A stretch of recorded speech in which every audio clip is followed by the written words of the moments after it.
वो कहानी जिसमें ग्रेट खली के हाथों एक रेसलर की मौत हो गई थी। कैसे खली को फंसाया गया था, ये कहानी आज हम आपको सुनाने वाले हैं।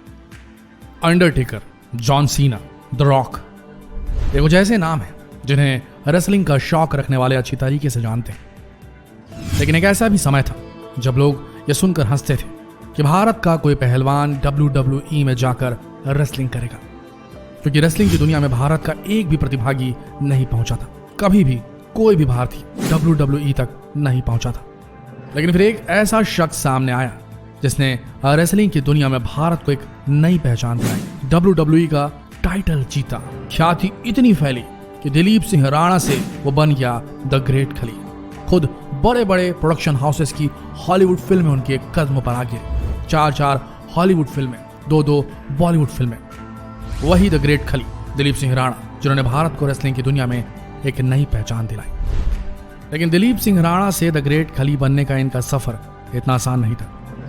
हिमाचल के एक छोटे से गांव से निकलकर दिलीप सिंह राणा आज अमेरिका के WWE चैंपियनशिप का टाइटल तक जीत चुके हैं। लेकिन आप भी इस बात को अच्छी तरीके से जानते हैं कि हर सफल आदमी के पीछे एक कहानी जरूर होती है, और ठीक इसी तरह दिलीप सिंह राणा की भी एक दर्दनाक कहानी। असल में जब ये अपनी रेसलिंग की दुनिया में किस्मत आजमा रहे थे, तभी इनके साथ एक ऐसी घटना हो गई जिसका जख्म आज भी ताजा है इन पर। एक बार रेसलिंग करते वक्त इनके हाथों एक रेसलर की मौत हो गई थी, और इस बात को आज भी नहीं भुला पाए। रेसलर की मौत के बाद इनके ऊपर बहुत सारी मुसीबतें आई, लेकिन इन्होंने हार कभी नहीं मानी और अपनी रेसलिंग का सफर इन्होंने जारी रखा। कौन था वो रेसलर और आखिर कैसे उसकी मौत हुई, आज इस वीडियो में हम जानेंगे। लेकिन उससे पहले ये भी जान लीजिए कि आखिर दिलीप सिंह राणा से द ग्रेट खली का सफर उनका था कैसा रहा, कैसे वो पहुंच पाए उस मकाम तक। सिंह राणा का जन्म हिमाचल प्रदेश के एक छोटे से गांव में हुआ और इनके परिवार में 7 भाई बहन थे। आर्थिक रूप से बहुत ज्यादा गरीब थे और इनके पिता गांव के एक छोटे से किसान थे। एक बार ऐसा हुआ कि बारिश न होने की वजह से इनकी पूरी की पूरी फसल सूख गई, और अब इनके पिताजी के पास इतने पैसे भी नहीं थे कि वो अपने बच्चों की स्कूल फीस तक दे सके। जब ये 8 साल के थे तब इनके पास 2.5 रुपए भी नहीं थे कि अपने स्कूल की फीस दे पाए, और इसीलिए स्कूल के प्रिंसिपल ने इन्हें बहुत भला बुरा कहा, स्कूल से निकाल दिया। इन्हें सारे बच्चों के सामने अपमानित किया गया। इतना ज्यादा अपमान सहने के बाद द ग्रेट खली अंदर से टूट गए थे। उनके अंदर हिम्मत बची ही नहीं थी, इतनी भी नहीं कि ये वापस स्कूल में जाकर पढ़ सके, और इसीलिए ये फिर कभी स्कूल गए ही नहीं। स्कूल से निकाले जाने के बाद इन्हें शायद पैसे का महत्व समझ आ गया, इसलिए छोटी छोटी जगहों पर काम करने लगे। इनका बस अब एक ही लक्ष्य था कि किसी तरीके से पैसे कमाकर अपने परिवार का भरण पोषण कर सके। तभी उन्हें पता चला कि भारत सरकार के द्वारा एक मुहिम चलाई जा रही है जहां पर वृक्षारोपण का काम किया जाएगा और हर मजदूर को 5 रुपए दिहाड़ी दी जाएगी। दिलीप सिंह के लिए ये बहुत बड़ी रकम थी, क्योंकि 2.5 रुपए के लिए उन्हें स्कूल से निकाला गया था। बस फिर क्या था, उन्होंने इस मौके को नहीं गंवाया और 5 रुपए दिहाड़ी में काम करने लगे। शुरुआत से ही ये काफी ज्यादा मेहनती थी और उनके शरीर की बनावट की वजह से इनके इलाके में हर कोई इन्हें जानता था। इस तरफ वक्त बीतता गया और 1993 का वक्त आ गया। इस समय ये शिमला में एक सिक्योरिटी गार्ड का काम करते थे, और तभी एक पुलिस ऑफिसर की नजर उन पर पड़ी। जैसे उस पुलिस ऑफिसर ने इन्हें देखा, वो दिलीप सिंह के पास गए और खली से कहा कि तुम पुलिस विभाग में क्यों नहीं भर्ती हो जाते। और इसके बाद खली ने यह मौका भी हाथ से जाने नहीं दिया और वो आखिरकार पुलिस विभाग में भर्ती हो गए। सबसे बड़ी बात यह थी कि इन्होंने ज्यादा पढ़ाई लिखाई नहीं की थी, लेकिन इनके शरीर की बनावट के कारण इन्हें बड़ी आसानी से पुलिस की नौकरी मिल गई। अब खली के पास पैसों की कोई दिक्कत नहीं थी। बचपन से जो पैसों की दिक्कत उन्हें सताती आई थी, अब इस नौकरी के बाद वो कुछ हद तक हल हो गई थी। इसलिए नौकरी के साथ साथ इन्होंने बॉडी बिल्डिंग पर फोकस करना शुरू कर दिया। बॉडी बिल्डिंग करते करते इन्होंने बहुत सारे टाइटल जीते और अब तो ये हो गया था कि हर कोई उन्हें जानने लगा था। तभी 1998 का वक्त आया और इस वक्त टीवी पर WWF रेसलिंग शुरू हो गई। हालांकि अब इसे WWE कहा जाता है, लेकिन पहले के जमाने में WWF कहा जाता था। खली ने जब पहली बार इस रेसलिंग को टीवी पर देखा तो वो उसे देखकर इतने ज्यादा प्रभावित हुए कि उन्हें भी रेसलिंग करने का शौक लग गया। अब वो भी रेसलिंग की प्रैक्टिस किया करते थे। टीवी पर जैसे जैसे दांव दिखाए जाते थे, वो भी टीवी को देखकर वैसे ही प्रैक्टिस किया करते थे। देखा जाए तो ग्रेट खली इस वक्त रेसलिंग की दुनिया में कदम रख चुके थे। इनके इसी शौक की वजह से अब लोग इन्हें और ज्यादा जानने लगे थे। इसके बाद इनकी जिंदगी में एक ऐसा मोड़ आया जिसके बारे में इन्होंने कभी कल्पना नहीं की थी। APW यानी कि ऑल प्रो रेसलिंग ने इन्हें प्रस्ताव भेजा कि आप अमेरिका आइए और रेसलिंग की पूरी ट्रेनिंग लीजिए। ग्रेट खली के लिए किसी सपने से कम नहीं था, लेकिन अब उनके सामने सबसे बड़ी दिक्कत ये थी कि अपनी सरकारी नौकरी को छोड़कर नहीं जाना चाहते थे, क्योंकि ये नौकरी उनके लिए बहुत ज्यादा मायने रखती थी।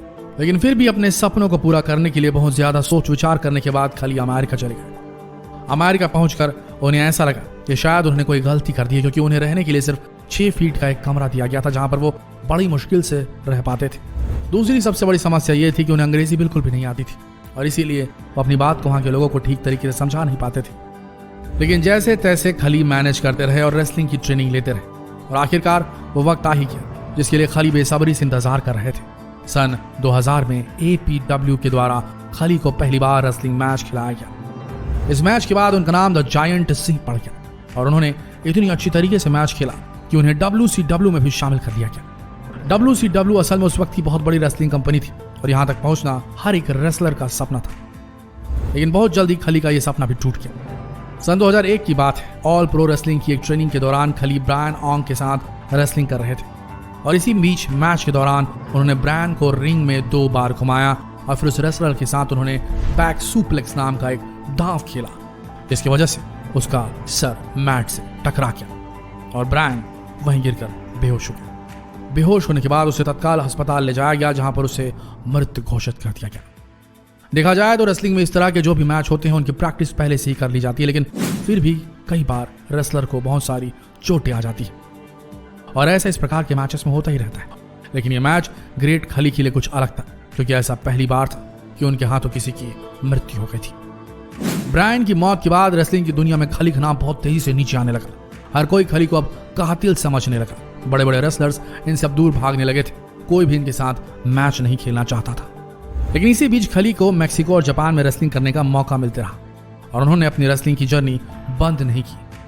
इसके बाद जब ब्रायन की मौत की जांच पूरी हुई, तब जाकर पता चला कि ब्रायन रेसलिंग करने के लिए बिल्कुल भी फिट नहीं था, और उसके डॉक्टर ने भी उसे रेसलिंग करने से मना किया था। लेकिन APW के प्रेशर की वजह से उसे रेसलिंग करनी पड़ी, और आखिरकार वो अपनी जान से हाथ धो बैठा।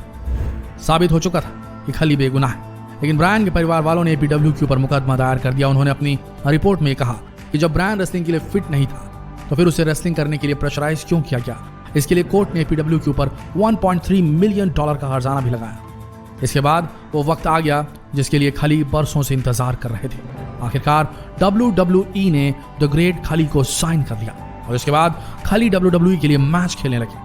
अपनी रेसलिंग करियर के दौरान उन्होंने बड़े बड़े रेसलर जैसे कि अंडरटेकर, जॉन सीना, इन सारी बड़ी हस्तियों को धूल चटाई। आज द ग्रेट खली को हर कोई जानता है, और आपको बता दें कि भारत में खली ने एक अकेडमी भी खोली है। दोस्तों, बड़े बुजुर्ग कह गए, सफलता की सीढ़ी इतनी आसान नहीं होती। $2.5 से शुरू करने वाला खली, उसके ऊपर कत्ल का इल्जाम लगा, उसके बाद भी वो टिका रहा। इसीलिए कहा जाता है सफलता की सीढ़ी इतनी आसान नहीं होती, क्योंकि अगर आसान होती तो आज हर कोई सफल हो चुका होता, हर कोई खली हो चुका होता। तो इसलिए मुश्किलों से हार कर बैठ मत जाइए, ओवरटेक कीजिए मुश्किलों को, आगे निकल जाइए और अपने लक्ष्य तक पहुंच जाइए।